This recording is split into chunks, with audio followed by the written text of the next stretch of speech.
తిరుపతి నగరంలో భూగర్భ డ్రైనేజీ సమస్యల పరిష్కారం కొరకు ఢిల్లీ నుండి తిరుపతికి వచ్చిన కేంద్ర ప్రభుత్వ ప్రజారోగ్య పర్యావరణ ఇంజనీరింగ్ సంస్థ అడ్వైజరీ కమిటీ ప్రతినిధులు బుధవారం ఉదయం నగరపాలక సంస్థ కమిషనర్ ఎన్ మౌర్యతో కలిసి పలు ప్రాంతాల్లో పర్యటించారు. అమృత్లో భాగంగా యూజీడీ నెట్వర్క్ ప్రధాన పైప్ లైన్ మెయిన్ లైన్ సమస్యలను పరిష్కరించేందుకు ఢిల్లీ నుంచి ministry of housing, urban affairs and అమృత్లోని చెప్కో విభాగం అడ్వైజరీ కమిటీ సభ్యులైన చౌరాసియా అమిత్లు తిరుపతికి చేరుకున్నారు.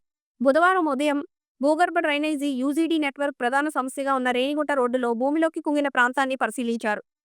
ప్రధాన పైప్లైన్ చాలా కాలం క్రితం ఏర్పాటు చేశారని, ప్రధానంగా ఉన్న సమస్యలను తదితర విషయాలను కమిషనర్ అడ్వైజరీ కమిటీ బృందానికి వివరించారు. అనంతరం సభ్యులు నెట్వర్క్ ప్రాబ్లం ఉన్న అన్ని ప్రాంతాల్లో పరిశీలించి సమస్య పరిష్కారం కొరకు చేయాల్సిన ఏర్పాట్లపై నగరపాలక సంస్థ ఇంజనీరింగ్ అధికారులతో చర్చించారు. అలాగే తూకివాకం వద్ద ఉన్న మురుగునీటి శుద్ధి కేంద్రాన్ని పరిశీలించారు. నగరం నుండి మురుగునీరు వస్తున్న విధానం, శుద్ధి చేయడం పరీక్షలు చేసిన అనంతరం నీటిని తిరిగి వినియోగించే విధానాన్ని అడిగి తెలుసుకున్నారు.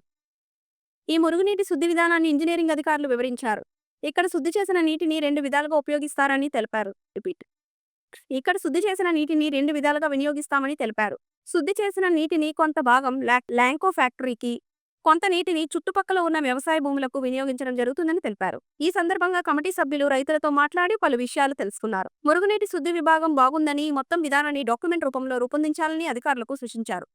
అడ్వైజరీ కమిటీ వెంట superintendent engineering Shyam Sundar, municipal engineer Gomathi లియి రమణ, ఏఈ శిల్పా మస్తాన్ తదితరులు పాల్గొన్నారు.